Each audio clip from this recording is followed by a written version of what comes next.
మంచిది. ప్రభు అయిన యేసుక్రీస్తు నామమున మీ అందరికీ నా వందనాలు తెలియజేస్తా ఉన్నాను.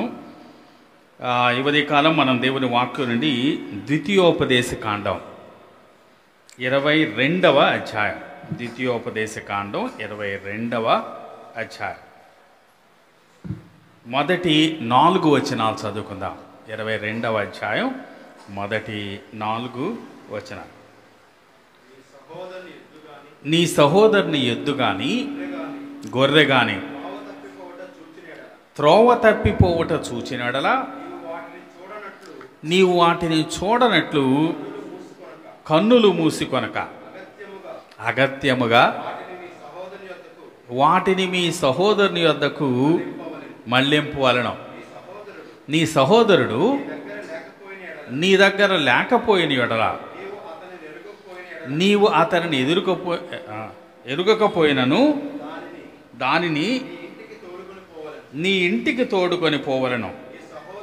నీ సహోదరుడు దాని వెదకవచ్చు వరకు అది నీ యొద్ద ఉండవలను. అప్పుడు అతనికి దాని మరల అప్పగింపవలను. అతని గాడిదను గూర్చి వస్త్రమును గూర్చి నీవు అలాగుననే చేయవలను. నీ సహోదరుడు పోగొట్టుకున్నది ఏదైనాను నీకు దొరికిన ఎడల అతడు పోగొట్టుకున్న దాని గూర్చి అలాగుననే చేయవలను. నీవు దాన్ని చూచి చూడనట్టుగా ఉండకూడదు. నీ సహోదరుని గాడిద గాని ఎద్దు గాని త్రోవలో పడి ఉండట నువ్వు చూచినడలా వాటిని చూడనట్లు కన్నులు మూసికొనక వాటిని లేవనెత్తుటకు అగత్యముగా సహాయము చేయవలను. చిన్న ప్రార్థన చేసుకుందాం. మా ప్రేమ గల తండ్రి, ఉదయకాలం మీరు మాకు అనుగ్రహించిన ఈ మంచి సమయాన్ని బట్టి మీకు వందనాలు. ఆరాధనలో మీరు మమ్మల్ని నడిపించారు, మీకు వందనాలు. మరికొంతసేపు మీ మాటల కొరకు ఎదురు చూస్తున్నాం, మీరే మాతో మాట్లాడమని మా ప్రభువును మా ప్రియరక్షకుడైన యేసుక్రీస్తు నామమున వేడుకొని ప్రార్థిస్తున్నాం తండ్రి, ఆమేన్. మనం ద్వితీయోపదేశ కాండంలో కొన్ని భాగాలు మనం చదువుకున్నాం. దాని పేరులోనే ఒక అర్థం ఉంది కదా, ఏం చెప్పండి? రెండవసారి ఉపదేశం చేయటం అని. అంటే ఒకసారి ఉపదేశం అయిపోయింది, రెండవసారి మళ్ళీ ఉపదేశం చేయటం అని మనం దీంట్లో అర్థం చేసుకోవచ్చు. అవును, నిర్గమకాండంలో చెప్పబడిన సంగతులు, అలాగే మిగిలిన కాండాల్లో చెప్పబడిన సంగతులు, మోషే తను భూమి మీద నుండి వెళ్ళిపోయే సందర్భంలో మరలా ఒకసారి ప్రజలందరికీ హెచ్చరించిన భాగాలు. ప్రాముఖ్యంగా మొదటి ద్వితీయోపదేశ కాండంలో మొదటి భాగంలో అంటే 5 నుంచి 7వ అధ్యాయం వరకు నిర్గమకాండంలో చెప్పిన 10 ఆజ్ఞల గురించి మరలా ఒకసారి వివరించాడు. అలాగే ఆ తర్వాత 8వ అధ్యాయం నుంచి 21వ అధ్యాయం వరకు ఆ దేశ సమాజానికి సమాజ సంబంధమైనవి, అలాగే దేవుని ఆరాధించే విషయాలు, వాటి గురించి ప్రస్తావించాడు. ఆ తర్వాత చివరి భాగంలో అంటే 22వ అధ్యాయం నుండి 26వ అధ్యాయం వరకు మన గృహ సంబంధమైన వ్యక్తిగతమైన విషయాల గురించి మాట్లాడాడు. కాబట్టి ఇప్పుడు మనం చదువుకున్న భాగం దేంట్లోది? 3వ భాగంలోది కదా, డొమెస్టిక్ అఫైర్స్, గృహ సంబంధమైన విషయాలు, లేకపోతే వ్యక్తిగతమైన విషయాలు, అలాగే ఇతర వ్యక్తులతో మనకు ఉండాల్సిన సంబంధాలు, వాటి గురించి మాట్లాడినట్టుగా మనకు దీంట్లో అర్థమవుతుంది. మంచిది. ఈ ధర్మశాస్త్ర భాగంలో మనం ఒకటి చదువుకున్నాం కదా. ఇప్పుడు మనకున్న ప్రశ్న ఏంటంటే, ఈ దినాల్లో కృప కింద ఉన్నాం మనం, మనకి ధర్మశాస్త్రం అవసరమా? ధర్మశాస్త్రంలో ఉన్న భాగాలన్నీ మనం ఇప్పుడు తెలుసుకొని వాటిని పాటించడం అవసరమా అనేది మనకు పెద్ద ప్రధానమైన ప్రశ్న కదా. మన ప్రభు ఆయన భూమి మీదకి వచ్చినప్పుడు ధర్మశాస్త్రాన్ని నేను కొట్టివేయటానికి రాలేదు అని స్పష్టంగా చెప్పాడు. కానీ ఎందుకు వచ్చాడట? దాన్ని నెరవేర్చటానికి, దాన్ని సంపూర్తి చేయటానికి వచ్చాడు. కాబట్టి 10 ఆజ్ఞల్లోని సంగతులు మరి కేవలం ఆ కాలంలో వాళ్ళకైనా మనకు కూడానా? మనకు కూడా అవి అవసరమైనవే కదా. అంటే క్రొత్త నిబంధనలో క్రైస్తవులతో మాట్లాడుతూ కూడా చాలాసార్లు ఆ ఆజ్ఞల గురించి ప్రస్తావించాడు. ఒకసారి చూద్దాం, చూడండి. రోమీయులకు రాసిన పత్రిక 13వ అధ్యాయం 9వ వచనం చూద్దాం.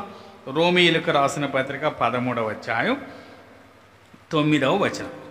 ఇక్కడ సందర్భం ఏంటంటే ఒకరినొకరు ప్రేమించే దాని గురించి మాట్లాడుతున్నాడు.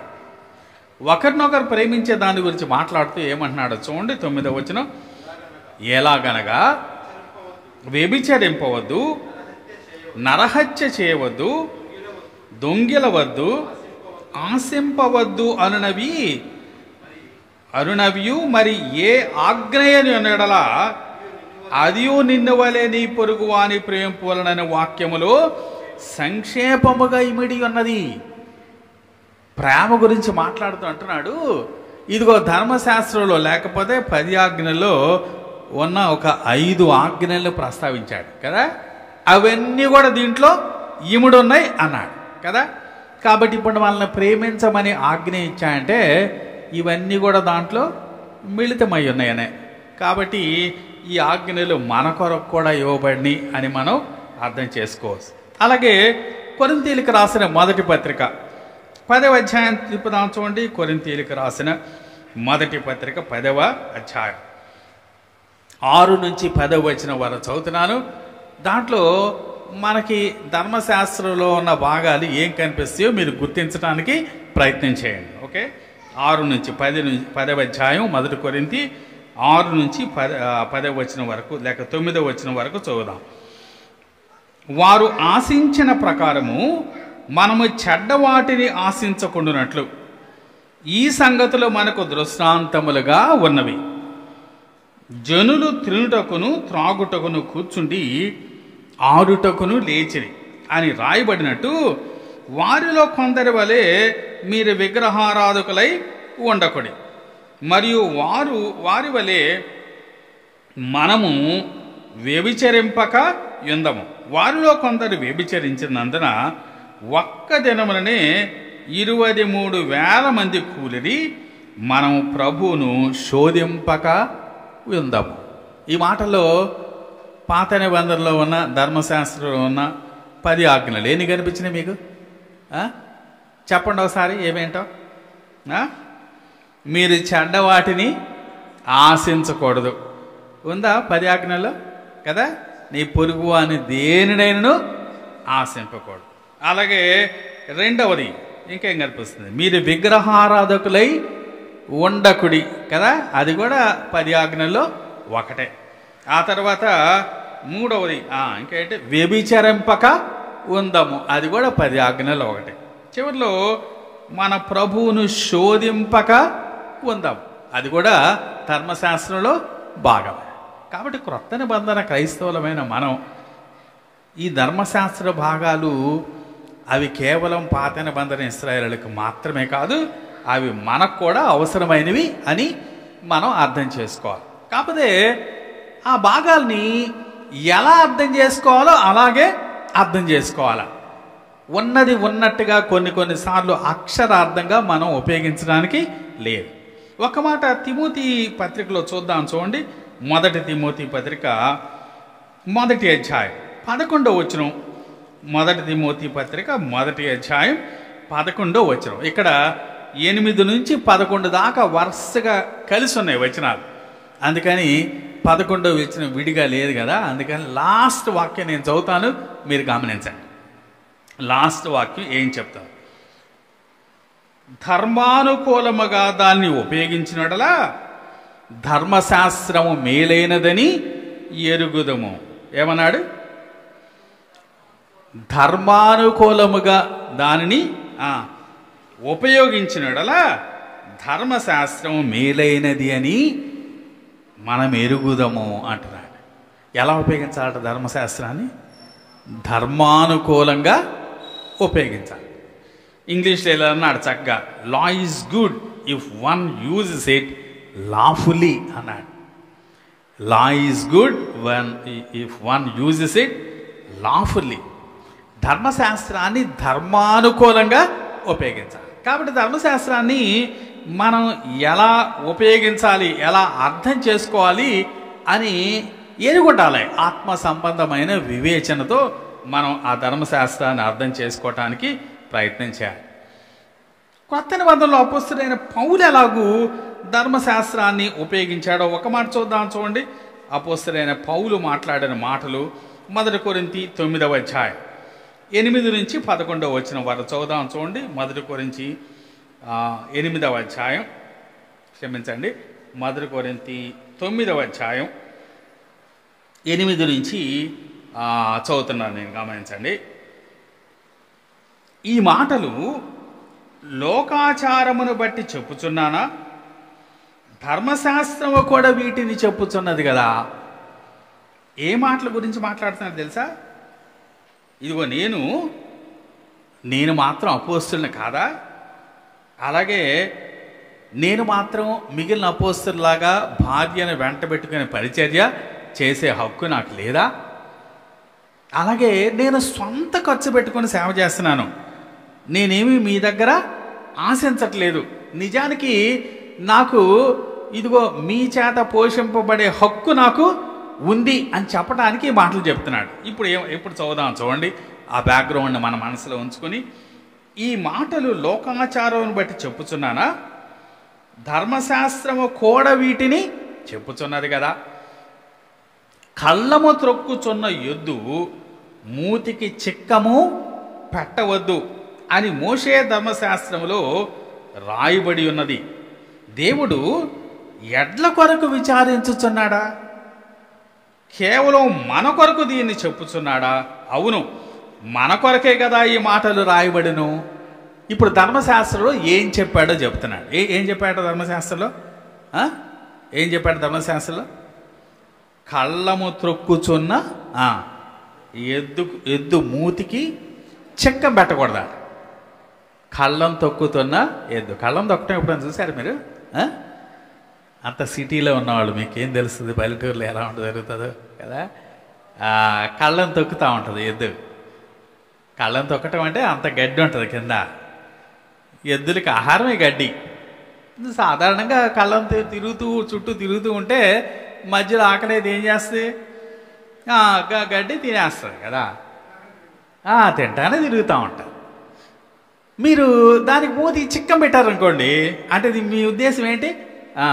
ఇది కేవలం తిరగాలంతే, ఏమాత్రం నా గడ్డి పోకూడదు, నా ధాన్యం పోకూడదు అని కనుక మీరు ఉపయోగించారనుకోండి, అది న్యాయం కాదు అంటున్నాడు. కళ్ళము త్రొక్కుచున్న ఎద్దు మూతికి చిక్కం పెట్టవద్దు అని ధర్మశాస్త్రంలో చెప్పాడు కదా అని ఇప్పుడు పౌలు మనం ప్రశ్నేస్తున్నాడు. చూడండి ఏమన్నాడు? దేవుడు ఎడ్ల కొరకు విచారించున్నాడా? ఎడ్ల కొరకు కేవలం మన కొరకు దీన్ని చెప్పుచున్నాడా? అంటే కేవలం ఎడ్ల గురించి చెప్తున్నాడా దేవుడి మాటలు? మన కొరకు చెప్తున్నాడు అంటున్నాడు కదా. కాబట్టి కళ్ళం తొక్కే ఎద్దు తాను ఏ కళ్ళాన్ని తొక్కుతుందో దాంట్లో ఆహారం తినటానికి అర్హురాలు. అలాగే నేను కూడా మీ మధ్య పరిచర్య చేస్తున్నాను కాబట్టి మీరి దగ్గర ఉన్న ఈవులు పొందే హక్కు నాకు ఉంది అని చెప్తున్నాడు అపోస్తలుడైన పౌలు. ఆ హక్కు ఉందిగా నేను దాన్ని ఉపయోగించుకోవట్లా. నా సొంత ఖర్చుతో పనిచేస్తున్నాను, రాత్రంతా డేరాలు కొడుతున్నాను, ఉదయకాలం వెళ్ళి దేవుని సేవ చేస్తా ఉన్నాను. నిజానికి నాకు హక్కు లేక కాదు అంటున్నాడు. ధర్మశాస్త్రాన్ని ఎంత బ్యూటిఫుల్గా ఎక్స్ప్లెయిన్ చేశాడు కదా. అక్కడేమో కేవలం ఎడ్ల కొరకు అన్నట్టుంది కదా. ఇది కేవలం ఎడ్ల గురించి మాత్రమే దేవుడు చింతించి చెప్పింది కాదు. ఇది మనుషులమైన లేక క్రొత్త నిబంధన విశ్వాసులమైన మన కొరకు ఈ మాటలు చెప్పబడ్డాయి అని అపోస్తలుడైన పౌలు చెప్తున్నాడు. కాబట్టి ధర్మశాస్త్రాన్ని ఎలా అర్థం చేసుకోవాలో ఇప్పుడు ఈ మాట బట్టి మనకి అర్థమైంది కదా. ధర్మశాస్త్రాన్ని ఎలా అర్థం చేసుకోవాలట, ఎలా ఉపయోగించాలట? ఇందాక చదువుకున్న వచనంలో ఏంటది? ధర్మానుకూలంగా కదా. Use it lawfully, law should be use lawfully. ధర్మశాస్త్రాన్ని ధర్మానుకూలంగా ఉపయోగించాలి. కాబట్టి ఈ ధర్మశాస్త్రంలోని మాటలు మనకు కూడా అవసరమైన మాటలు అని దీన్ని బట్టి మనం అర్థం చేసుకున్నాం. ఇప్పటివరకు ఏం చూసాం మనం? ద్వితీయోపదేశకాండంలో ఏముందో చెప్పుకున్నాం కదా. అలాగే ధర్మశాస్త్రంలో ఉన్న సంగతులు మనకు అవసరమా ఈ దినాల్లో అని మనం చెప్పుకున్నాం.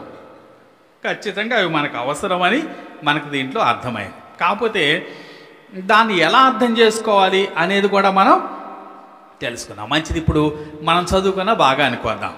ద్వితీయోపదేశకాండం 22వ అధ్యాయం మొదటి 4 వచనాలు కదా. ఏం చెప్తున్నాడు ఇక్కడ ఈ ధర్మశాస్త్రంలో కొన్ని నియమాలు చెప్తా ఉన్నాడు కదా. ఆ నియమాలు ఏలో ఏం చెప్తున్నాడు? ముఖ్యంగా మన సహోదరుల యొడల మన యొక్క బాధ్యత ఏంటి చెప్తున్నాడు. మన సహోదరులు అంటే అర్థం ఏంటి? సొంత ఒక తల్లి పుట్టిన వాళ్ళని సహోదరులు కదా. కేవలం వాళ్ళు మాత్రమే కాదు, ఒక రీతిగా ఇశ్రాయేలు జనాంగం అంతా కూడా ఒకరికొకరు సహోదరులు అని పిలువపడవచ్చు కదా.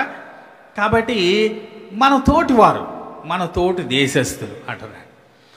అలాగే సహోదరుడు అనే మాట చాలాసార్లు ఓ పొరుగువాడు అనే అర్థంతో కూడా చెప్పబడింది కదా. ఓ పొరుగువాడు అంటే మన ఇంటి పక్కోడు, మన ఇంటి ఎదురోడు కదా. కాబట్టి బ్రదర్ ఈ సేమ్ యాజ్ నైబర్ కదా. మన నైబర్ ఎడల మన బాధ్యత ఏంటి చెప్తున్నాడు. ఏంటట మన బాధ్యత? ఏమంటున్నాడు చెప్పండి. నీ సహోదరుని ఎద్దు కానీ గొర్రె కానీ త్రోవ త్రప్పిపోవట చూచినడలా నీ వాటిని చూడనట్లు కన్నులు మూసి కొనక అగత్యముగా వాటిని నీ సహోదరునికి యొద్దకు మళ్ళింపవలెను. ఏం చెప్తున్నాడు? నీ సహోదరుని కనుక ఎద్దు కానీ గొర్రె కానీ తప్పిపోవటం నువ్వు చూచినప్పుడు నీకు అనిపించింది అనుకోండి, నాకెందుకులే ఇది నాది కాదు కదా అని పట్టించుకోకుండా వెళ్ళిపోకూడదు కదా. ఏం చేయాలట? అది దాన్ని తీసుకొని వచ్చి ఎవరికి ఇవ్వాలి? మన సహోదరునికి అప్పగించాలి. అంటే మన సహోదరుని ఎడల మనకి ఇవ్వబడిన బాధ్యత. అక్కడ ఏమన్నాడు చూడండి, కన్నులు మూసికొనక చూచిన ఎడల అని, చూచిన ఎడల నీ వాటిని చూడనట్లు కన్నులు మూసికొనక. ఆ మాట ఈ భాగం అంతట్లో ఎన్నిసార్లు ఉందో తెలుసా? కన్నులు మూసికొనక అనేది మొదటి వచనంలో ఉంది, 4వ వచనంలో కూడా ఉంది కదా. కాబట్టి ఈ భాగానికి మనం హెడ్డింగ్ పెట్టవచ్చు. అంటే ఏం పెట్టచ్చు చెప్పండి? ఏం చెప్పాలి? డోంట్ క్లోజ్ యువర్ ఐస్ కదా. ఏమని చెప్పచ్చు? మీ కన్నులు మూసుకోవద్దు. కన్నులు మూసుకోవద్దు. అవసరమైన చోట మనం తప్పకుండా కళ్ళు తెరవాలి. అంటే చూచి కూడా, ఇంకో రీతిగా ఏం చెప్పచ్చు చెప్పండి? చూచి కూడా చూడనట్టుగా ఉండొద్దు. చూచి చూడనట్టుగా. చాలాసార్లు మనం ఈ పనులు చేస్తూ ఉంటాం కదా, చూస్తాం కానీ చూడనట్టుగా నటిస్తాం. కానీ దేవుని వాక్యం ఏం చెప్తుందంటే చూచి చూడనట్టుగా ఉండొద్దు, అవసరమైన చోట కళ్ళు మూసుకోవద్దు అంటున్నాడు. ఇంగ్లీష్లో అన్నాడు పే నో అటెన్షన్ అన్నాడు. అంటే దాన్ని పట్టించుకోకుండా మీరు ఉండొద్దు అంటున్నాడు. పే నో అటెన్షన్ అంటున్నాడు. లేకపోతే మరొక రీతిగా ఏం చెప్పచ్చు అంటే నిన్ను నీవు దాచుకోవద్దు. ఉండాల్సిన ప్లేస్లో నీవు ఉండకుండా నిన్ను నీవు దాచుకోవటానికి ప్రయత్నం చేయొద్దు అంటున్నాడు. ఇలాంటి సందర్భాలు, ఇలాంటి హెచ్చరికలు దేవుని వాక్యంలో మరికొన్ని చోట్ల కనిపిస్తాయి. ఒకసారి చూద్దాం. చూడండి, లేవియకాండం 20వ అధ్యాయం. లేవియకాండం 20వ అధ్యాయం 4వ వచనం చూద్దాం. లేవియకాండం 20వ అధ్యాయం 4వ వచనం.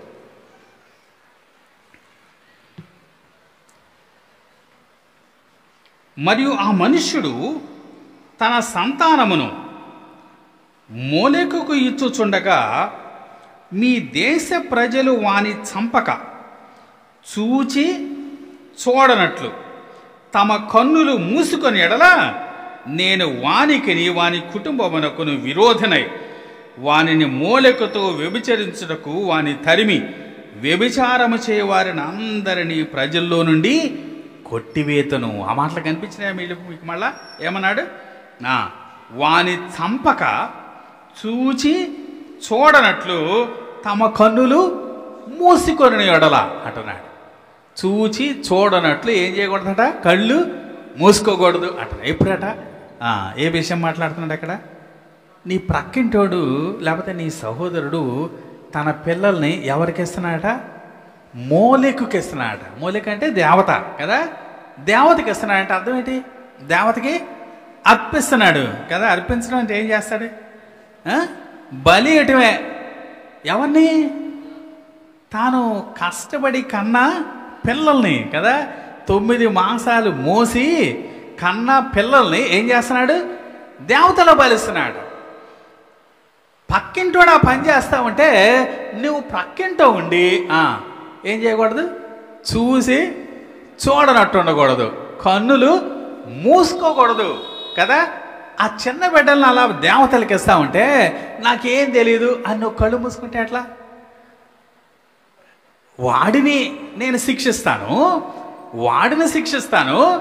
వాడితో పాటు ఎవరిని శిక్షిస్తాను? నిన్ను కూడా శిక్షిస్తాను. ఎందుకని? కళ్ళు మూసుకున్నావు కాబట్టి కదా. నీ పిల్లలు నువ్వేం దేవతకి ఇలా, నీ పిల్లల్ని బాగా చూసుకుంటున్నావు, కాకపోతే నిన్ను శిక్షించేది ఎందుకు? ప్రక్కూడా పని చేస్తా ఉంటే నీవు కళ్ళు మూసుకున్నావు కదా. అందుకని మిమ్మల్ని కూడా ఆ మూలికతో వ్యభిచరించే వాళ్ళగా చేస్తాను అంటున్నాడు. లేవియకాండ 20వ అధ్యాయం 4వ వచనం. నీ తోటి వారి పిల్లల్ని అలా చావటానికి మరణానికి అప్పగిస్తా ఉంటే నువ్వు చూస్తూ ఊరుకుంటావా? ఒకవేళ ఈ దినాల్లో అలా పిల్లల్ని మరణానికి అప్పగించేవాళ్ళు మనకు కనపడకపోవచ్చు, కానీ పిల్లల్ని వదిలేసి నాశనానికి అప్పగించేవాళ్ళు చాలామంది కనిపిస్తారు కదండి. ప్రభువుకు దూరంగా ప్రభువుని వదిలేసి ఇష్టానుసారం జీవించడానికి పిల్లల్ని వదిలేస్తారు కొంతమంది కదా. ప్రభువుకి సమీపంగా లేకుండా, ప్రభువు మాట వినకుండా, భయభక్తులు లేకుండా ఉండేట్లుగా పిల్లల్ని వదిలేస్తున్నారు అనుకోండి. ఏం చేయాలి? మనం కూడా భారం కలిగి ఉండాలి. వాడి పిల్లలే వాడు వదిలేసుకుంటున్నాడు, మనకెందుకు అనుకోకూడదు. అక్కడున్న వాళ్ళు దేవతకి అర్పిస్తున్నారు, మరణానికి అప్పగిస్తున్నారు. ఇప్పుడున్న వాళ్ళు ఏ మరణానికి అప్పగిస్తున్నారు? నిత్య మరణానికి ఉపయోగిస్తున్నారు కదా. పిల్లల్ని నిత్య నాశనాన్ని పంపిస్తున్నారు. అలాంటప్పుడు నువ్వు కళ్ళు మూసుకుంటే ఎట్లా? నువ్వు చూచి చూడనట్టు ఉండకూడదు, నువ్వు కళ్ళు మూసుకోకూడదు అంటున్నాడు కదా. మరొక మాట, సామెతల గ్రంథం 24వ అధ్యాయం 11వ వచనం. సామెతల గ్రంథం 24వ అధ్యాయం 11వ వచనం.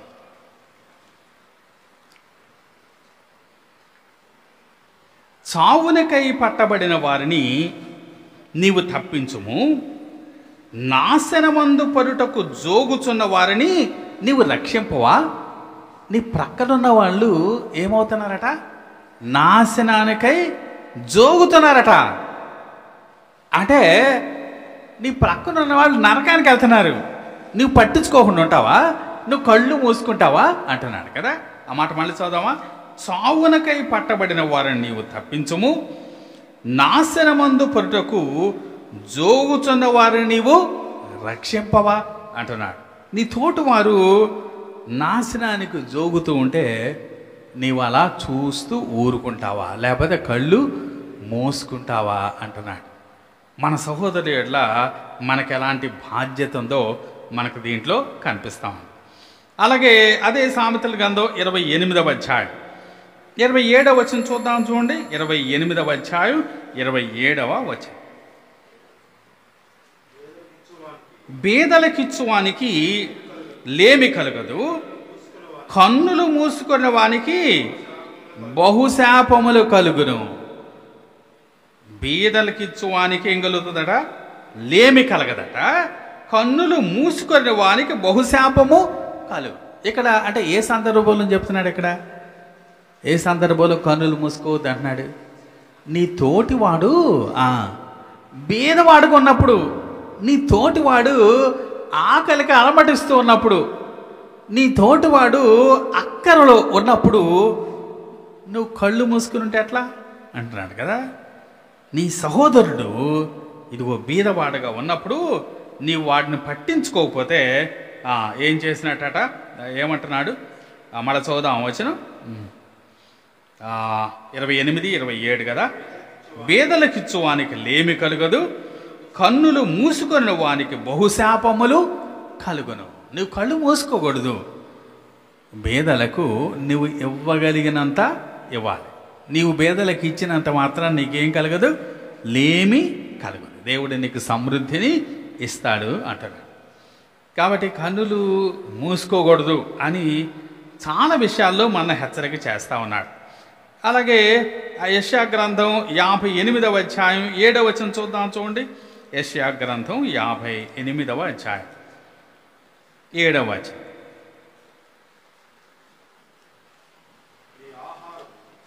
మీ ఆహారము ఆకలి కొనిన వానికి పెట్టుటయు, నీ రక్త సంబంధికి ముఖము తప్పింపకుండుటయు, దిక్కుమాలిన బేదలను నీ ఇంట చేర్చుకుంటయు, వస్త్రహీనుడు నీకు కనబడినప్పుడు వానికి వస్త్రములు ఇచ్చుటయు, ఇదే కదా నాకు ఇష్టమైన ఉపవాసము. అలాగున నీవు చేసినడలా నీ వెలుగు వేకువ చుక్క వలె ఉదయించును. చాలు. ఇక్కడ ఏమంటున్నాడు చూడండి, ఇక్కడ మనం అనుకున్న మాటకి దగ్గరగా సమానంగా ఉండే మాట కనిపిస్తుంది కదా. ఏమని ఇచ్చాడు చెప్పండి. మనం చదువుకునే వచనాల్లో మనకి మన ఫ్రేజ్కి సమానంగా ఉన్నదేంటి? ముఖము తప్పింపకుండుటకు కదా. ఎప్పుడు ముఖం తప్పించకూడదట? నీ రక్త సంబంధి ఇదిగో ఆకలి కొని ఉంటే ఏం చేయాలా? ముఖం తప్పించకూడదు అంటున్నాడు. అంటే ముఖం తప్పించడం అంటే ఇది కూడా కళ్ళు మూసుకోవటం లాంటిదే కదా. నీ తోటివాడు, నీ రక్త సంబంధి అంటే నీ బంధువు చాలా కష్టాల్లో ఉన్నాడు, చాలా ఇబ్బందిలో ఉన్నాడు. అప్పుడు అసలు వాడికి నీ ముఖం చూపించకుండా తప్పించుకొని తిరిగితే, వాడు ఒక రోడ్లో వస్తుంటే నువ్వు ఇంకో రోడ్లో గుండా వెళ్ళిపోవడం అనమాట. వాడు ఎదురు పడితే ఎక్కడ వాడు సహాయం అడుగుతాడో, ఎక్కడ నేను వాడికి హెల్ప్ చేయాల్సి వస్తుందో అని తప్పించుకొని తిరగటం. కాబట్టి నీ ముఖం తప్పించకూడదు. నీ రక్త సంబంధికి కష్టం వచ్చినప్పుడు నీవు అలాగా వాడిని వదిలిపెట్టకూడదు అంటారు కదా. కొత్త నిబంధనలో మనందరికీ తెలిసిన ఒక మాట చదువుదామా? లూకాసు వార్త 10వ అధ్యాయం 31, 32 వచనాలు. లూకాసు వార్త 10వ అధ్యాయం 31, 32 వచనాలు. అప్పుడు ఒక యాజకుడు ఆ త్రోవను వెళ్ళుట తటస్థించెను. అతను చూచి పక్కగా పోయెను. అలాగునని లేవీయుడొకడు ఆ చోటుకు వచ్చి చూచి ప్రక్కగా పోయెను. అయితే సరే తర్వాత చూద్దాం. అది ఇక్కడ ఏమన్నాడు? చూచి పక్కగా వెళ్ళిపోవడం అండి. చూచి పక్కగా వెళ్ళిపోవడం. ఇక్కడ సందర్భం మనందరూ తెలుసు కదా. ఏంటి సందర్భం చెప్పండి? ఏంటి ఆ సందర్భం చెప్పండి అండి. ఒక యూదుడు ఎక్కడి నుంచి ఎక్కడికి వెళ్తున్నాడు? యెరూషలేము నుంచి ఎరికోకి వెళ్తున్నాడు. మధ్యలో ఏం చేశారు? దొంగలు కొట్టేసి వాడి దగ్గర ఉన్నదంతా దోచుకున్నాడు. వాడి కొన ప్రాణంతో మూలుగుతూ ఉంటే వరుసగా ఆ మార్గంలో ముగ్గురు పోయారు. మొదటివాడు యాజకుడు, రెండోవాడు లేవీయుడు, మూడోవాడు సమరయుడు. మొదట ఇద్దరు గురించి చూసాం మనం. వాళ్ళు ఏం చేశారట? ఏమన్నాడు? వారు చూచి ప్రక్కగా పోయారట. కళ్ళు మూసుకోవటం అన్నా, ముఖం తప్పించడం అన్నా, చూచి పక్కగా వెళ్ళిపోవటం అన్నా అన్నీ ఒకటే రకం కదా. వీళ్ళు ఏం చేశారు? చూచారు కానీ పక్కగా వెళ్ళిపోయారట. మనం కూడా అలా వెళ్ళిపోతాం కదా చాలాసార్లు. చూచి పక్కగా వెళ్ళిపోయాడు. యాజకుడు లేవీయుడు అలా చేశాడు, కానీ సమరయుడు అలా చేయలేదు కదా.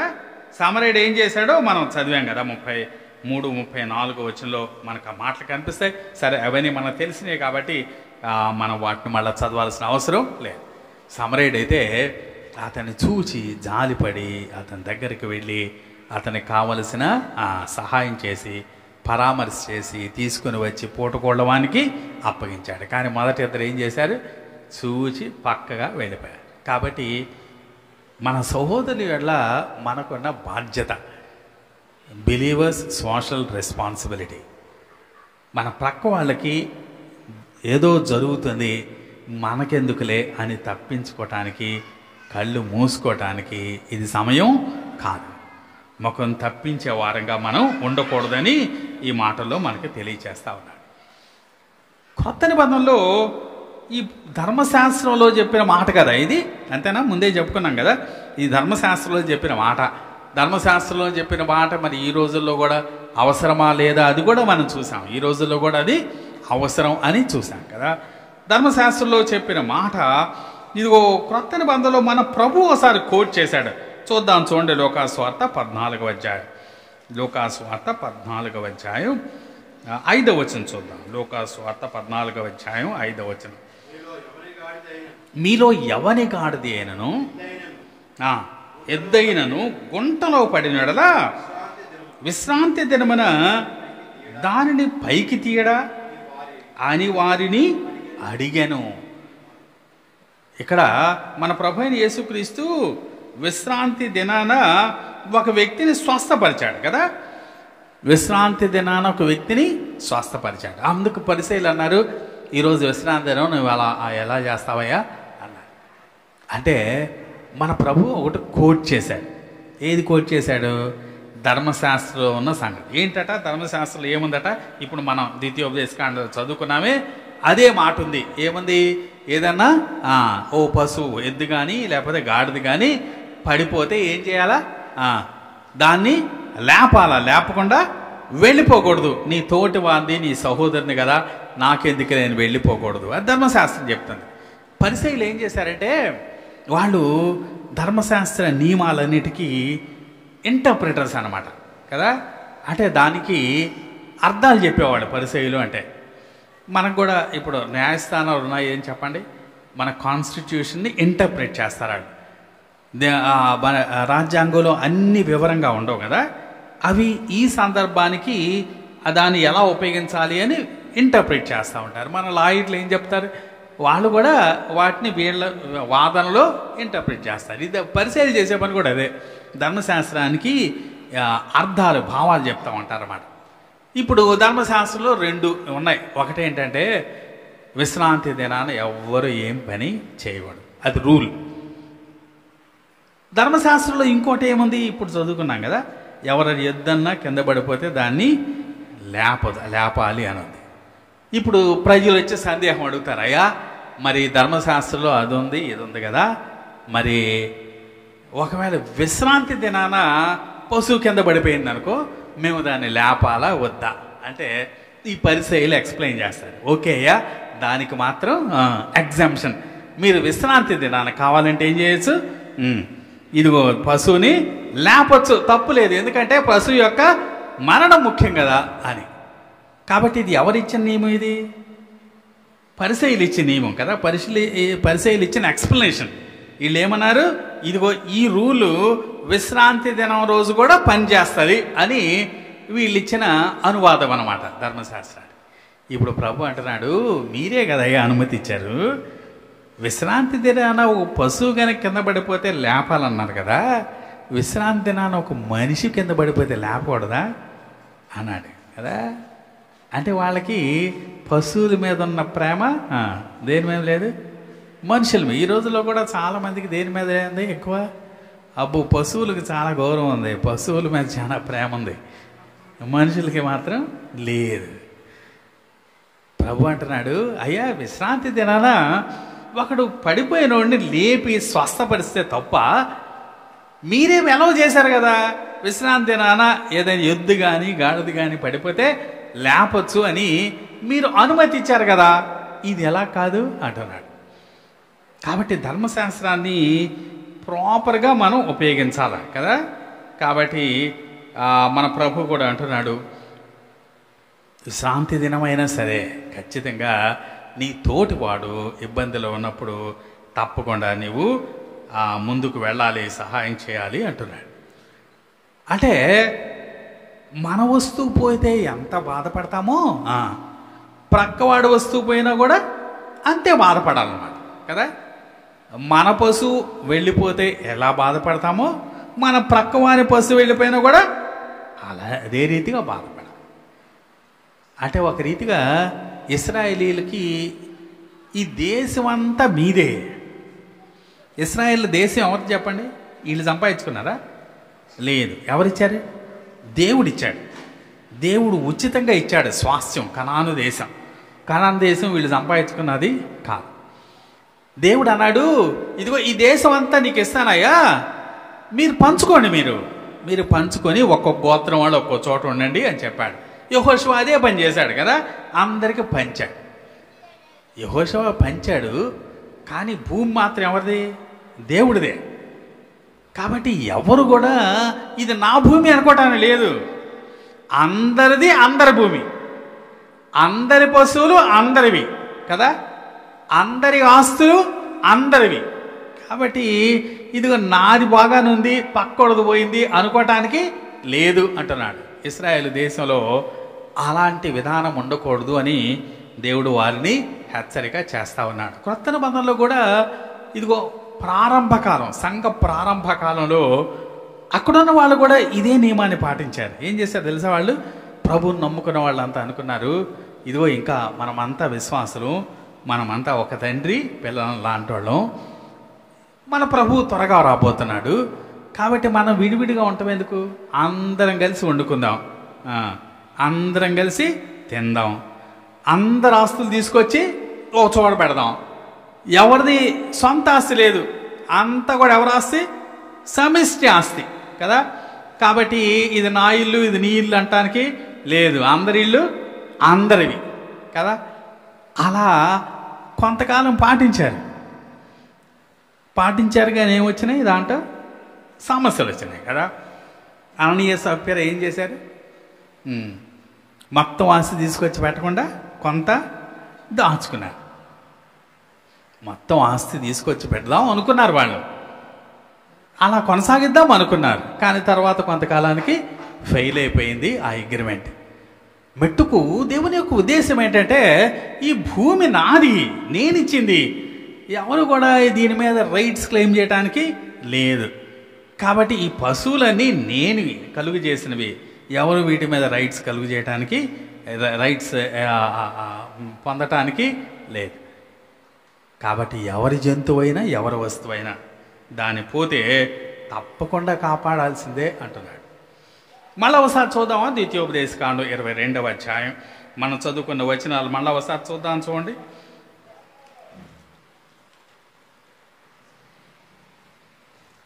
దీంట్లో 3 రకాల పరిస్థితులు చెప్తున్నాడు. చూడండి, నీ సహోదరుని ఎద్దు కానీ గొర్రె కానీ త్రోవ తప్పిపోవుట నీవు చూచినప్పుడు ఏమవ్వచ్చట? అది త్రోవ తప్పిపోవచ్చట. It may go astray. ఆ తర్వాత 3వ వచనం చూడండి, అతని గాడిదను గూర్చి వస్త్రము గూర్చి నీవు అలాగనే చేయవలను, నీ సహోదరుడు పోగొట్టుకొనినది. అక్కడేమన్నాడు? అక్కడ అది త్రోవ తప్పిపోయింది అన్నాడు. ఇక్కడేమన్నాడు? అతడు పోగొట్టుకున్నాడు అంటున్నాడు. అక్కడ ఎవరిది? అక్కడ జంతువు తనకు తాను తప్పిపోయింది. ఇక్కడేమన్నాడు? ఎవరికి నష్టం? ఎవరు పోగొట్టుకున్నారు? యజమాని పోగొట్టుకున్నాడు. అక్కడేమో అది త్రోవ తప్పిపోయింది, ఇక్కడ యజమానుడు పోగొట్టుకున్నాడు. కాబట్టి దానికి అది వెళ్ళిపోయినా నువ్వు బాధ్యుడివే, యజమాని పోగొట్టుకున్నా నువ్వు బాధ్యుడివే. 3వది 4వ వచనం చూడండి. 4వ వచనం, నీ సహోదరుని గాడిద కానీ ఎద్దు కానీ త్రోవలో పడి ఉండుట నీవు చూచిన ఎడల. ఇది తప్పిపోయింది కాదు, యజమానుడు పోగొట్టుకున్నది కాదు, కానీ ఏమైపోయిందట? పడిపోయిందట. అది పని చేస్తూ ఏమైపోయింది? పడిపోయింది. పడిపోయినప్పుడు కూడా మనం ఏం చేయాలి? దాన్ని లేపాల్సిన బాధ్యత ఉంది అంటున్నాడు. కాబట్టి వీటన్నిటి విషయాల్లో ప్రతి ఒక్కరు కూడా బాధ్యత కలిగి ఉండాల్సిందే అంటున్నాడు. పాత నిబంధన ఇశ్రాయేలీయులకి దేవుడు ఇచ్చిన ఆజ్ఞ, అది ఈ దినాల్లో మనకు కూడా ఇది వర్తిస్తారు. అందరూ ఎవరు కూడా ఇది నాది, అది అతనిది అని అనుకోవటానికి లేదు. నిజానికి పాత నిబంధనలో అన్నిటినీ ఏం చేశారు? పంచిపెట్టారు. ఆస్తులు స్వాస్థ్యాలన్నీ 12 గోత్రాలకి పంచిపెట్టారు. పంచిపెట్టిన తర్వాత అన్నారు, మీరు పంచిపెట్టి మీరు చూసుకోవటం కాదు, ఇదిగో మీ పంటని కొంతమందితో పంచుకోవాలి అన్నాడు కదా. ఎవరెవరితో పంచుకోమన్నారు తెలుసా? ఒకటి, పేదవారికి పంచాల నీ నీ నీ కలిమిని కదా. రెండవది, పరదేశులు ఉంటారు మీ మధ్య, వాళ్ళకు పంచాల. మూడవది, మీ మధ్య విధవరాళ్ళు ఉంటారు, వాళ్ళకు పంచాల. అంత మాత్రమే కాకుండా ఇంకెవరు ఉంటారు? 11 గోత్రాల్లో ఒక గోత్రానికి ఏం లేదు, స్వాస్థ్యం లేదు కదా. ఈ మిగిలిన వాళ్ళు ఏం చేయాలా? వారి పంట వాళ్ళకు కూడా పంచాల. కాబట్టి నీ పంట అంతా నీదే అంటానికి లేదు. నీ పంట లేవీలకి పంచాలా, పేదవారికి పంచాలా, ఇంకా విధవరాళ్ళకి ఇవ్వాలా, అలాగే పరదేశులకు కూడా ఇవ్వాలి. కాబట్టి అన్నిటినీ అందరితో పంచుకోవాల్సిన బాధ్యత ఎక్కడుంది అంటున్నాడు. దీన్ని బట్టి మనకేమర్థమవుతుందంటే మన దేవుడు ప్రేమించే దేవుడు కదా. ఆరాధనలో మనం చూసాం కదా, మన దేవుడు ప్రేమించే దేవుడు. అలాగే మన దేవుడు దయగల దేవుడు. మన దేవుడు స్వార్థపరుడు కాదు.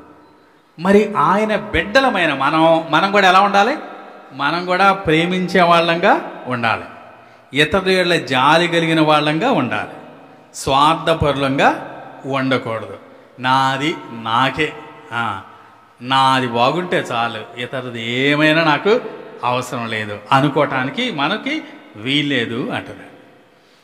కాబట్టి మన తోటివారు, మన పొరుగువారు, వారి విషయమై మనకున్న బాధ్యత ఏంటో దీంట్లో మనకు గుర్తు చేస్తున్నాడు. కొత్త నిబంధన విశ్వాసులమైన మనం వాటి విషయమై ఖచ్చితంగా మనం హెచ్చరికగలిగిన వారంగా ఉండాలి. ఓ మంచి పొరుగువారంగా మనం ఉండాలి. ఎలాంటి పొరుగువారం? మనం సహోదరుడు అన్నా పొరుగువాడు అన్నా దాదాపుగా ఒకటే అర్థం. అంటే మీ ప్రక్కింటోడికి నువ్వు ఎలాంటి వాడుగా ఉన్నావు, what kind of neighbour you are. అంటే మంచి పొరుగువానుగా నువ్వు ఉన్నావా, లేకపోతే చెడ్డ పొరుగువానిగా ఉన్నావా? వారి విషయం ఆసక్తి కలిగిన, భారం కలిగిన వాడుగా ఉన్నావా, వారి విషయం పట్టించుకోకుండా ఉన్నావా? నువ్వు గుడ్ నైబర్గా ఉన్నావా? అమెరికాకి ఒక ఆయన అధ్యక్షుడిగా చేశాడు, ఫ్రాంక్లిన్ రూజ్వెల్ట్ అనే ఆయన అమెరికా అధ్యక్షుడిగా చేశాడు. ఆయన అధ్యక్షుడు అయిన తర్వాత ఓ పాలసీ పెట్టాడు. ఏంటంటే good neighbour policy. Good neighbour policy అంటే అర్థం ఏంటంటే, అంటే మన ఇంటి పక్కన ఉన్న వాళ్ళ గురించి కాదు, దేశాలకు నైబర్ గురించి చెప్పాడు ఆయన. అంటే అమెరికా దేశానికి నైబరింగ్ కంట్రీస్ అంటే ఏంటి? దాని కింద ఉంటాయి కదా, మెక్సికో ఉంటుంది, ఇంకా దాని కింద సెంట్రల్ అమెరికా ఉంటుంది కదా, దాని కింద మిగిలిన సౌత్ అమెరికన్ కంట్రీస్ ఉంటాయి, లాటిన్ అమెరికన్ కంట్రీస్ అంటారు వాటిని. ఇంతకుముందు ఏం చేశారంటే అమెరికా వాటన్నిటిలో పట్టించుకునేది, వాటన్నిటిలో జోక్యం చేసుకునేది. ఈయన వచ్చి అన్నాడు, మనం గుడ్ నైబర్ పాలసీ పాటిద్దాం. ఏమన్నా అంటే వాళ్ళ వ్యవహారాల్లో మనం జోక్యం చేసుకోవద్దు, వాళ్ళ ఆంతరంగిక వ్యవహారాల్లో మన అమెరికా వేలు పెట్టద్దు, వాళ్ళ వాళ్ళని బ్రతకనిద్దాం అన్నాడు. మంచి పాలసీ కదా. అది ఇక్కడ మనం ఏం చెప్తున్నాం? పక్క వాళ్ళని పట్టించుకోకుండా ఉండొద్దు అని చెబుతాం. అంటే ఏంటి మధ్య అర్థం? ప్రక్క వాళ్ళ ఆంతరంగిక వ్యవహారాల్లో పట్టించుకోమని కాదు కదా, వాళ్ళ వ్యవహారాల్లో జోక్యం చేసుకుని వాళ్ళ అత్తకి కోడలకి మధ్యలో ఏం పెట్టాం?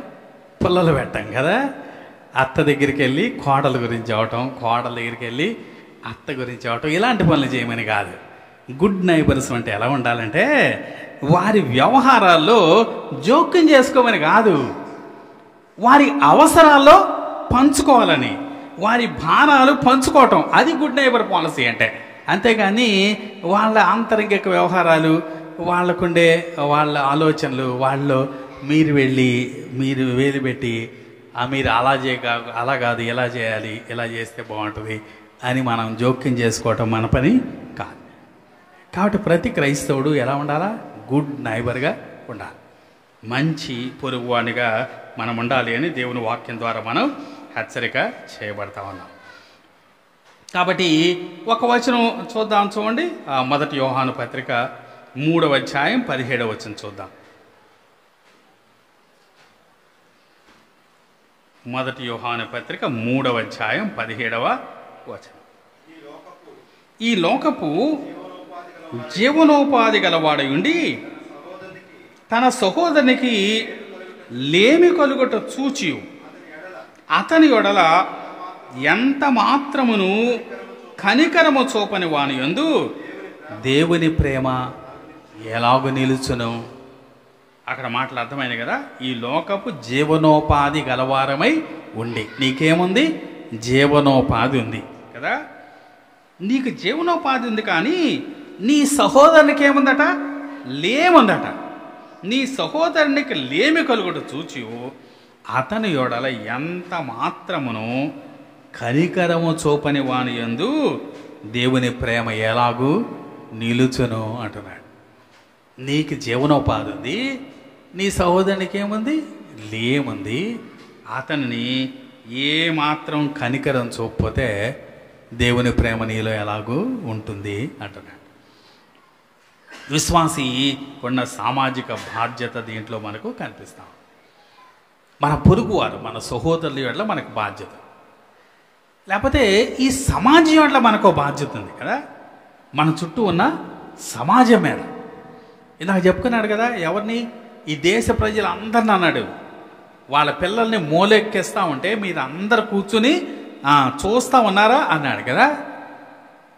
ఓ సమాజానికి ఒక బాధ్యత ఉంది. విశ్వాసులు కూడా సామాజిక బాధ్యత కలిగిన వారికి ఉండాలి. సమాజంలో ఎన్నో అక్రమాలు జరుగుతూ ఉన్నాయి కదా. సమాజంలో ఎన్నో అన్యాయాలు జరుగుతూ ఉన్నాయి. ప్రతిరోజు బలాత్కారం మనం చూస్తూ ఉన్నాం. చాలామంది యవ్వన బిడ్డలు పాడైపోతూ ఉన్నారు. ఈ మధ్యకాలంలో డ్రగ్ అబ్యూస్ ఎక్కువైపోయింది కదా. మాదక ద్రవ్యాల వినియోగం చాలా ఎక్కువైపోయింది. అవన్నీ జరుగుతూ ఉన్నప్పుడు మనం కళ్ళు మూసుకొని ఉండకూడదు. మనం చేయగలిగినంత చేయాలి సమాజం కొరకు. అలాగే కనీసం మనం చేయలేకపోయినా ఏం చేయాలా? ప్రార్థన చేయాలా కదా. కాబట్టి మన సమాజంలో ఉన్న ఈ రుగ్మతల విషయంలో కూడా ప్రార్థన చేయాల్సిన బాధ్యత మన మీద ఉంది అని మనం దీంట్లో అర్థం చేసుకోవాలి. మంచిది. దీంట్లో మనం ముఖ్యంగా తెలుసుకున్నది ఏంటంటే, విశ్వాసులు ఓ మంచి ఉప్పులాగా, మంచి వెలుగులాగా ఈ లోకంలో ఉండాలి. ఒకరి వల్ల కనికరం చూపకపోవటం అనేది దేవునికి వ్యతిరేకంగా చేసేటువంటి పాపం అని మనం దీంట్లో అర్థం చేసుకుంటా ఉన్నాం. అంటే ఎలాంటి పాపం అన్నమాట. ఇప్పుడు ఇది ఎలాంటి పాపం? ఏమీ చేయని పాపం కదా. Sin of not doing anything. ఏమీ చేయని పాపం. మామూలుగా మన పాపాలు ఎలా ఉంటాయి? ఏదో చేసిన పాపాలు. ఇది ఎలాంటి పాపం? చెయ్యాల్సిన చోట చెయ్యని పాపం అన్నమాట. విశ్వాసులకి ఎలాంటి పాపాలు కూడా ఉంటాయి. ఈ పాపాలు కూడా మనం కూర్చుకోకూడదు.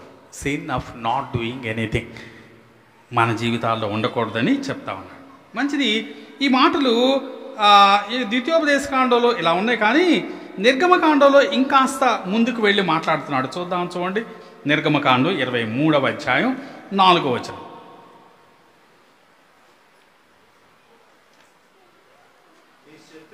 నీ శత్రువుని, ఆ ఎద్దైనను గాడిదైనను తప్పిపోవచ్చుండగా అది నీకు కనబడినడలా అగత్యముగా దాన్ని తోలుకొని వచ్చి వానికి అప్పగింపలను. నీవు నీ పగవాని గాడిద బరువు క్రింద పడి ఉండట చూసి దాని నుండి తప్పింపకు ఇందునని నీవు అనుకొనును. అగత్యముగా వానితో కలిసి వాని విడిపింపవలను. నీ పగవాడు గురించి మాట్లాడు. ఇందాక ఎవరి గురించి మాట్లాడు? సహోదరుడు కదా. సహోదరుడు లేకపోతే పొరుగు. ఇప్పుడు ఎవరి గురించి మాట్లాడుతున్నాడు? పగవాడు గురించి మాట్లాడుతున్నాడు. నీ పగవాడి గాడిద దానికి భారం ఎక్కువై పడిపోయింది, లేవలేకుండా ఉంది. అదే దారిలో నువ్వు వెళ్తున్నావు. అప్పుడు ఏం చేయాలా? వీడి తిక్క బాగా అనిగింది అనుకోవాలి కదా. మంచి పని జరిగింది, వీడికి అలాగే ఉండాలా, వీడి బుద్ధికి కరెక్ట్గా అలాగే జరిగింది అనుకోమన్నాడా? లేదు కదా. పగవాడైనా సరే నీకు బాధ్యత ఉంది. వాడు పశువు కనుక పడిపోతే, దానికి భారం ఎక్కువై పడిపోతే దాన్ని లేపాలా. ఒకవేళ అతడు లేపుకుంటున్నాడు అనుకోండి, అతని బలం చాలటలేదు, నువ్వేం చేయాలా? నువ్వు కూడా హెల్ప్ చేయాలా.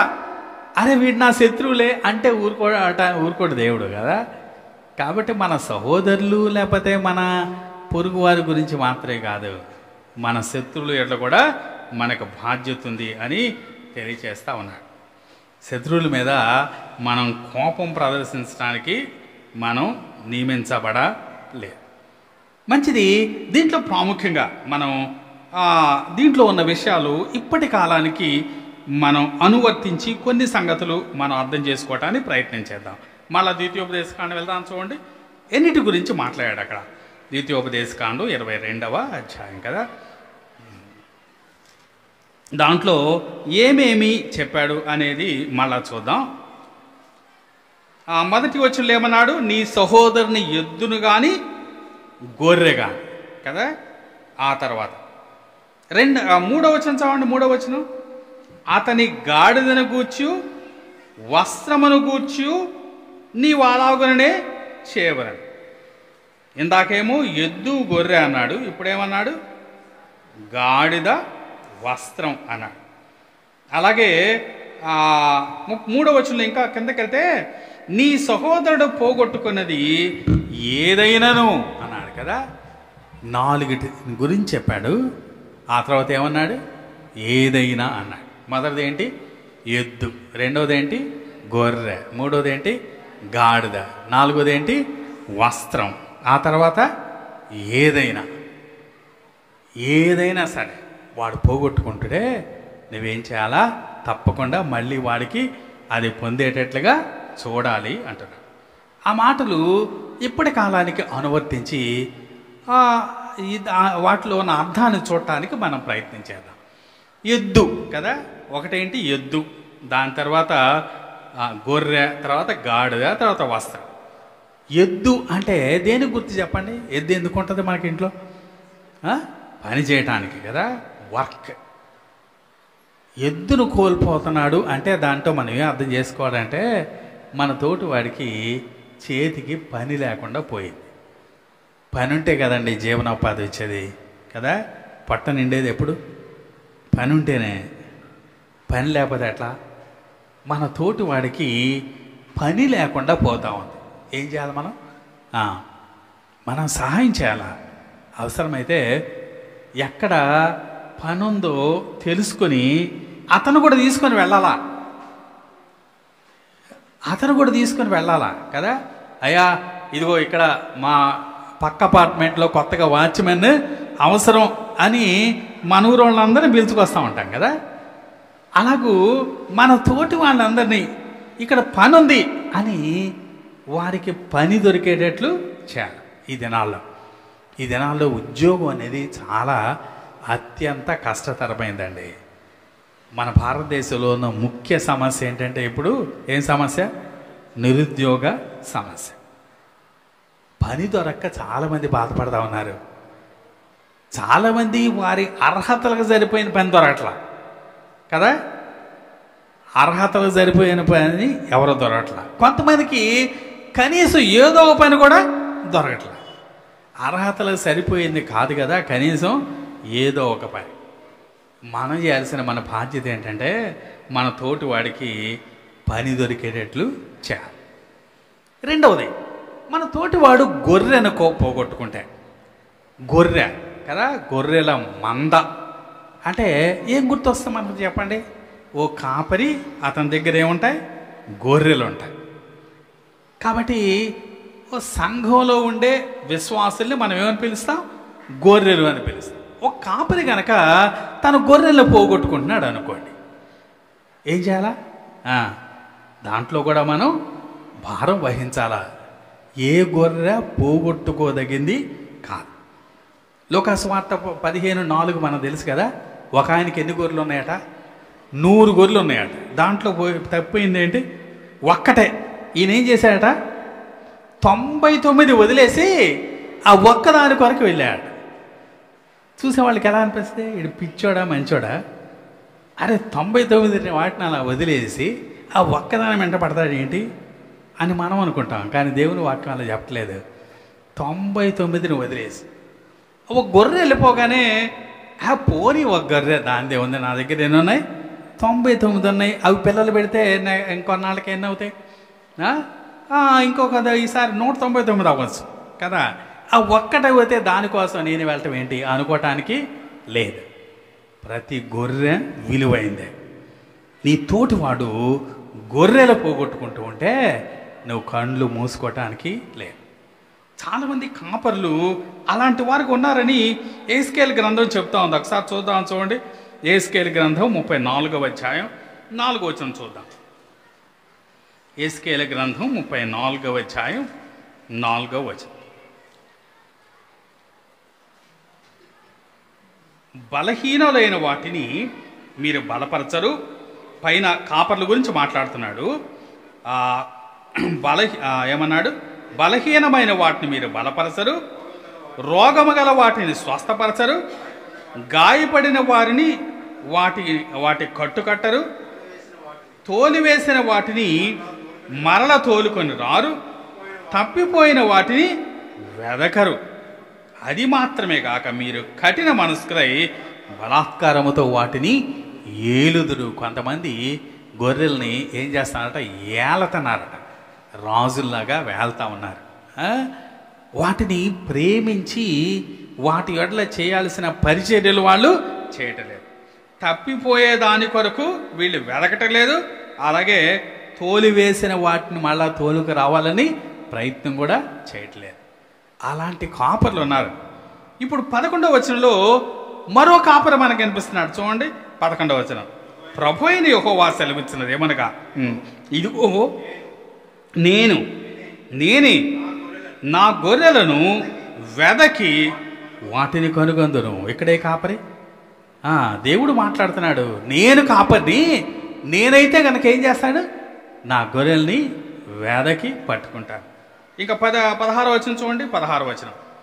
తప్పిపోయిన దాన్ని నేను వెదకుదును, తోలివేసిన దానిని మరల తోలుకుని వచ్చేదను, గాయపడిన వానికి కట్టుకట్టుదును, దుర్బలముగా ఉన్నదానిని బలపరచుదును. అయితే కొవ్విన వాటికని బలము గల వాటికని శిక్షయను మేత పెట్టి లయపరిచేదను అంటున్నాడు. కాబట్టి నేను ఓ మంచి కాపర్ని, నేనైతే ఏం చేస్తాను అని దేవుడు చెప్తా ఉన్నాడు. అక్కడున్న కాపర్లు ఇదిగో వాళ్ళు సరైన కాపర్లు కాదు అంటున్నాడు. కాబట్టి నీ తోటి కాపరి గొర్రెలను పోగొట్టుకుంటే దాంట్లో కూడా నువ్వు కళ్ళు మూసుకోకూడదు అంటున్నాడు. మూడవది గాడిద. గాడిద అంటే ఏం గుర్తొస్తుంది చెప్పండి? బర్డన్ బ్యారర్ కదా, భారవాహక పశువు అన్నాడు కొత్త నిబంధనలో గాడిదని. అంటే ఏం చేస్తుంది? భారం మోస్తుంది కదా. ఈ లోకంలో మనకిచ్చిన భారం ఏం చెప్పండి? కుటుంబమే కదా. మనం మోయాల్సింది ఎవరిని? మన కుటుంబాన్ని. మన కుటుంబాన్ని కూడా మనం చాలా జాగ్రత్తగా కాపాడుకోవాలి. కుటుంబాన్ని పోగొట్టుకునే వారంగా ఉండకూడదు. మన బిడ్డల విషయంలో కూడా మనం జాగ్రత్త కలిగి ఉండాలి. అలాగే మన ప్రక్కింటోడు జాగ్రత్తగా ఉన్నదే చూడాలి. ఇందాక మనం చదువుకున్నాం కదా. ఏం చదువుకున్నాం? పక్కోడు ఏం చేస్తున్నాడట? పిల్లల్ని ఎవరికి ఇస్తున్నాడు? మూలకి ఇస్తున్నాడట, దేవతకి ఇస్తున్నాడట. అలాంటప్పుడు నువ్వు కళ్ళు మూసుకుంటే ఎట్లా? పక్కోడు దేవతలకు కనిపిస్తున్నాడు అనేక పిల్లల్ని. కాబట్టి నీ గాడిద అనగానే నీ కుటుంబం లేకపోతే నీ భారం జ్ఞాపకం వస్తుంది. వాటి కొరకు కూడా వెదకి పట్టుకోవాలా. ఆ కుటుంబాన్ని పోగొట్టుకుంటూ ఉంటే మనం కూడా సహాయం చేసి వెదకి పట్టుకొని మళ్ళీ అతనికి వచ్చేటట్లుగా చేయాలి. పాత నిబంధనలో ఒక ఆయన గాడిదలను పోగొట్టుకున్నాడు కదా. ఎవరు చెప్పండి? Very good. సౌలు తండ్రి అయిన కీషు గాడిదలను పోగొట్టుకున్నాట. అది వెతకటానికి ఎవరు వెళ్ళారు? సౌలు వెళ్ళాడు. సరిగ్గా అదే టైంలో ఎవరో దొరికాడు? సౌలు సమూయేలుకు దొరికాడు. తర్వాత గాడిదలు దొరికినాయి. ఈయనకొక మంచి పదవి కూడా దొరికింది. ఈయనేమయ్యాడు? రాజు అయ్యాడు. కాబట్టి నీ కుటుంబాన్ని విషయంలో కూడా జాగ్రత్త కలిగి ఉండాలి. నీ ప్రక్కవాని కుటుంబ విషయంలో కూడా జాగ్రత్త కలిగి ఉండాలి. 4వది వస్త్రం కదా. వస్త్రం అనేది దేవుని వాక్యంలో చాలా రీతులుగా చెప్పబడింది. ఒక మాట చూద్దాం, చూడండి 30వ కీర్తన 12వ వచనం చూద్దాం. 30వ కీర్తన 12వ వచనం.